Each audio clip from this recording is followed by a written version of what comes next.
qué leo? Porque es una manera de conectarme del mundo, de ese mundo externo que está allí, tal vez cruel, y necesito, pues, digamos, recrear los imaginarios, las narrativas. De esa forma los personajes también son mis amigos, mis acompañantes, y incluso los autores dialogan conmigo. Esa es una manera una de las razones, y porque además es mi pasión. Bueno, la cuestión de leer, o mi primera iniciación de la lectura fue con mi hermano, El túnel de Néstor Sábato. Claro, no fue una lectura consciente, pero fue allí empezó todo, digamos, a otras lecturas. También fue El mundo de Sofía, de Joshua Carter, que buscando esa búsqueda de esa identidad, esos conflictos que tenía yo como adolescente. Y después otras obras que de más carácter de denuncia social, que fue Miguel Otero Silva, que me las hizo llegar mi tío, que para descanse, que fue La resistencia, y Cuando quiero llorar no lloro. Son dos novelas que allí, pues, también formaron parte de esa adolescencia de lectura no tan consciente o no tan maduras como hoy en día, o como pudo haber sido en la tesis de letras, o fuera de la tesis de letras, porque la tesis era como para cumplir un requisito de cierta presión, y ya fuera de la tesis ya sí, leí textos maravillosos como Don Quijote de la Mancha, de Miguel Cervantes Saavedra, como Los Miserables de Víctor Hugo, como Tres Tristes Tigres de Cabrera Infante, Rayuela de Cortázar, 100 años de soledad de García Márquez, Mundo Feliz de Aldous Huxley, y el otro 1984 y Rebelión en la Granja de George Orwell. Esos fueron los que, digamos, marcaron en cierta forma fuera de la tesis, y empezó ese proceso creativo. Otros autores que pudiese nombrar, William Shakespeare, por ejemplo, Romeo y Julieta, La Tempestad, también Hamlet y Macbeth, Porque dobla las campanas de Ernest Hemingway, o El viejo y el mar. Se me viene así a la mente, ¿no? Y también, digamos, ya más a literatura venezolana, pues se me viene a la mente Julio Garmendia, Tienda de Muñecos.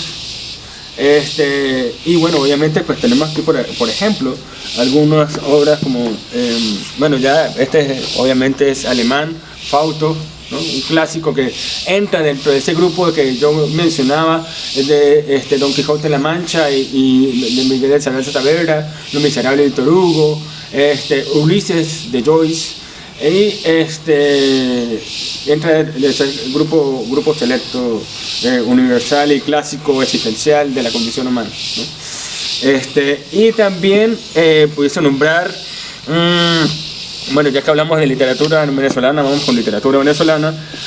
Ana Enriqueta Terán, una de las mejores poetas, para mí, de condición de mujer, con un neoclasicismo riquísimo, un lenguaje riquísimo, que hay que leerlo, y que me ayudó en mi proceso de mi poemario en sí, ¿no? José Lezama Lima, un poeta cubano, ¿no? También riquísimo en su lenguaje, cierto modernismo literario, y otros aportes u otras influencias ricas. Este señor también, literatura venezolana. Seguimos con Eugenio Montejo, que uno de los aportes más significativos son los heterónimos dentro de su poemario, y entonces le hace un trabajo rico de ese mundo, de esos otros mundos riquísimos, ¿no? Y hablamos, por supuesto, de José Ramos Sucre, que también entra en ese mundo universal y riquísimo, ¿no? Y bueno, Eduardo Galeano, pues también hay que nombrarlo, uno de los pensadores más profundos que yo he leído, y obviamente, por supuesto, leer también a Mariátegui, el peruano, 7 ensayos de la realidad peruana, un libro que hay que, como lector, para entender mucho más a Latinoamérica, ¿no? Y Nuestra América, de José Martí, entre otros venezolanos. Pudiese nombrar ya que hablamos del pensamiento Mariano Pecón Salas y Briceño Iragorri, con Mensajes sin destino, que parece ser que no ha llegado a esos lectores, pero que necesitamos que lleguen, ¿no? Porque él plantea una cuestión de concientizar la cultura desde la historia. Entonces, hay que leerlo. Mi libro, Literatura Tachirense, una comarca olvidada, Premio Nacional de Literatura Solar 2023, mención ensayo, se inicia, digamos, gracias a otro gran amigo que está allá en Mérida, Simón Andrade, politólogo, que él me dice en su momento: Jesús, ¿por qué no escribes, mientras que vivíamos el fútbol, por qué no escribes sobre la literatura tachirense, como un artículo, como... Y entonces de allí ese artículo terminó siendo un libro, ¿no? Entonces es una investigación que forma parte de, digamos, bibliotecas de las facultades, que también es agradecidísimo con esa gente de Humanidad de Educación, de Ciencias Políticas, Tulio Pérez Cordero, a pesar de que fueron lecturas forzadas de un mes o por lo menos Tulio Pérez Cordero, de solamente leer allí y que no permitían prestar los libros, y que bueno, había que leer ahí en la mañana y en la tarde.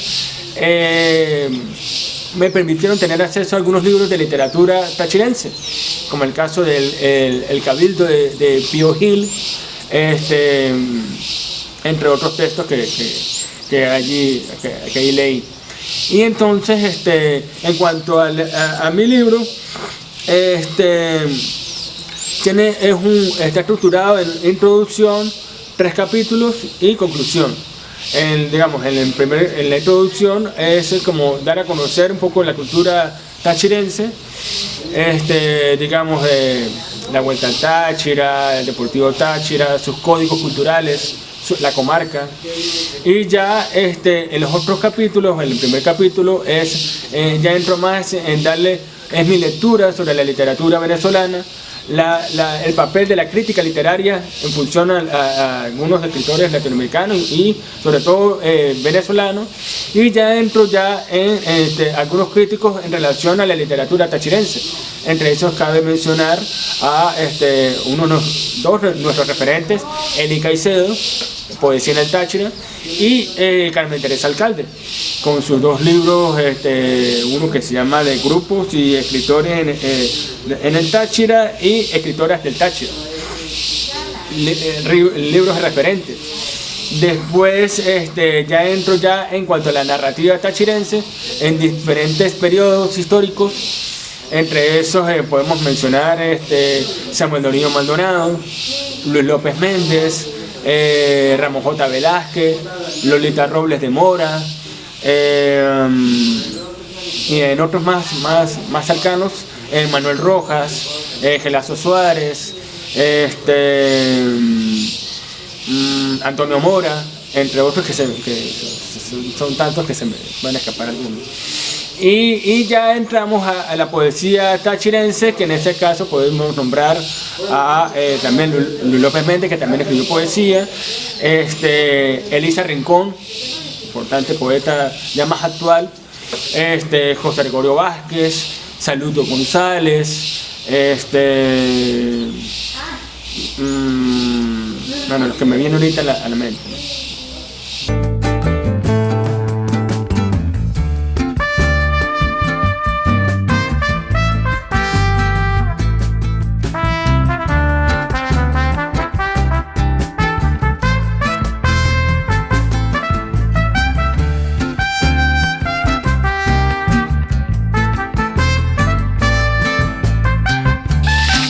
Mi libro intentó ser una aproximación a una reflexión sistemática y profunda sobre la literatura venezolana, la crítica literaria y la literatura tachirense en su narrativa y su poesía. Y obviamente no intentó, y mucho menos alejado de eso, de ser un inventario de autores, porque se quiso ser lo más selectivo posible de algunos autores, y no de todos, de algunos que hubiesen nacido en el Táchira, no que digamos que hayan, que por cierto algunos se molestaron porque no lo agregué, pero no es una lectura complaciente de estar agregando digamos autores por complacer precisamente a esas personas, sino que sean tachirenses, porque de nada me sirve autores que hayan nacido, con todo respeto, que hayan nacido en Barinas, que hayan nacido en Caracas, que hayan nacido en Tobar, sino que hayan nacido acá.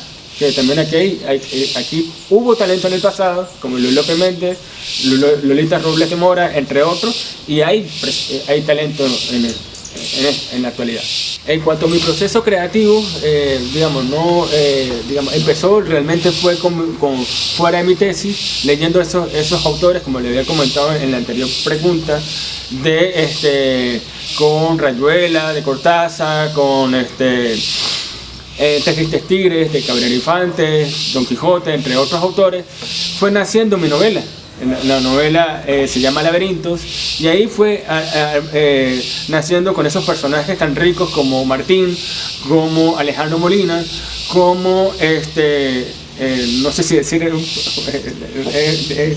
Culo Alegre se llama el otro de los personajes, porque ese Culo Alegre rompe totalmente con esos personajes como Alejandro Molina y Martín, porque Martín es más reflexivo, Alejandro Molina es más también reflexivo, pero de discurso político, de hacerlo en las plazas Bolívar y tratar de convocar gente y toda esa cuestión. Y Culo Alegre es intelectual, es un jodedor, un echador de broma, pero también es intelectual. Entonces se unen ellos allí y hacen conversa y están para arriba y para abajo y la pasan bien en algunos momentos en Mérida, sobre todo fue en Mérida y San Cristóbal, esos espacios allí. Y porque la primera parte ya es un Martín centrado en él y una reflexión, muy reflexivo Martín con todo lo que le pasa y un montón de cosas que le pasan allá en Mérida. Y entonces, ya he entrado al poemario. El poemario se llama Pronombres Primaverales. En un principio tenía otro nombre que se llamaba Del invierno a la primavera, pero le quise cambiar ese nombre porque ese del me daba en la cabeza y decía no quiero quitarlo porque gramaticalmente no sé, no me daba conmigo. Y entonces le puse pronombres porque gracias a un autor que es riquísimo, y como digo yo, son mis maestros porque me enseñaron a escribir poesía, porque no es fácil escribir poesía, no es sentarse y escribir y ya, sino que es un proceso largo de reflexión que uno tiene que volver a los clásicos griegos como Aristóteles, con la poética, y repensar y la creación, como decía Aristóteles, el proceso creativo, repensar el lenguaje y obviamente pues estar acompañado de maestros, como los llamo yo, de esta tradición clásica, pero a la vez europea y latinoamericana y venezolana.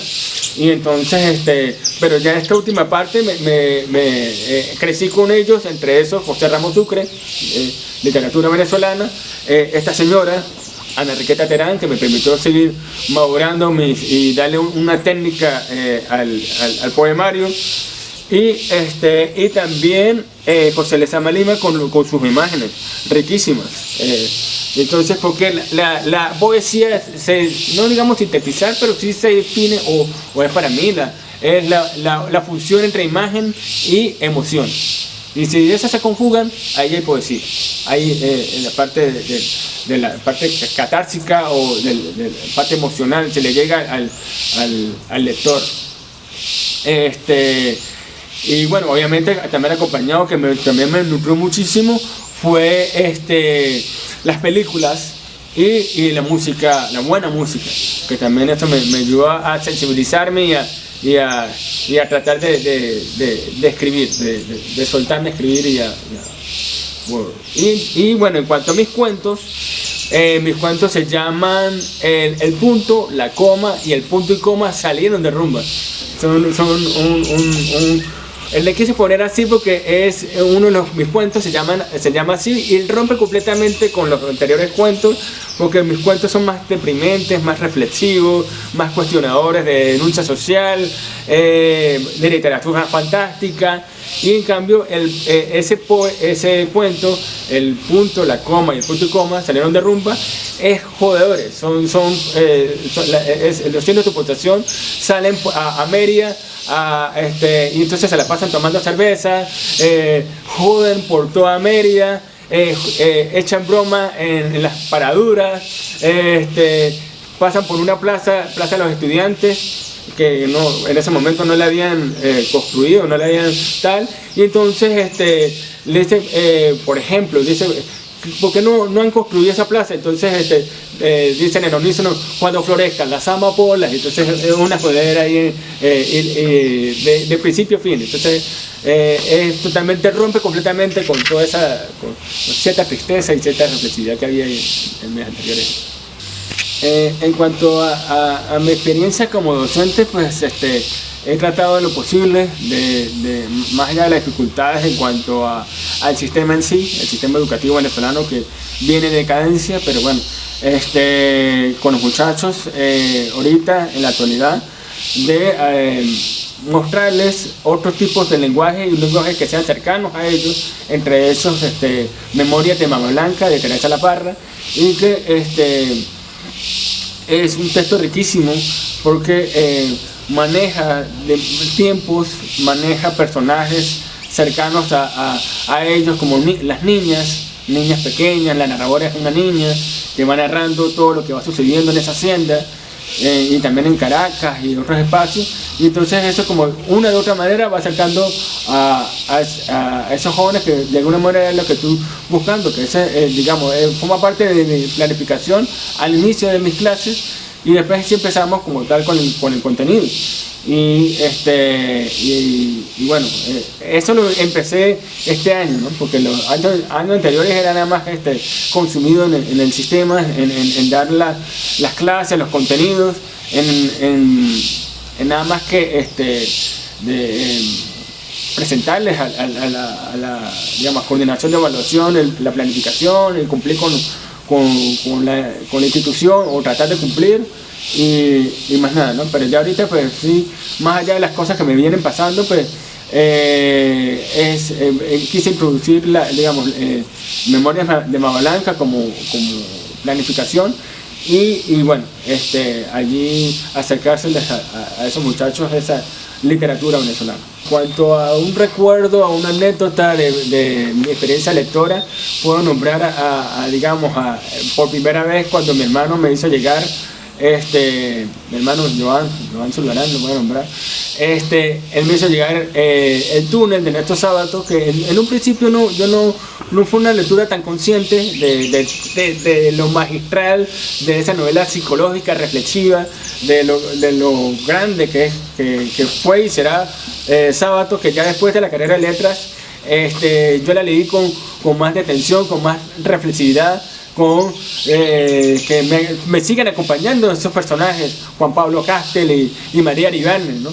Entonces, en su inicio, obviamente, pues continué con su obra, sobre Eres y Tumbas, en Martín, que es uno de los personajes que me influenció y me sigue influenciando, y que incluso también uno de los personajes influenciado gracias, en el buen sentido, a él, y que también novela, Laberintos, y sus ensayos como La Resistencia y El Hombre y el Engranaje, que son dos ensayos que obviamente que a Sábato, así como Cortázar, como Borges, hay que leerlos.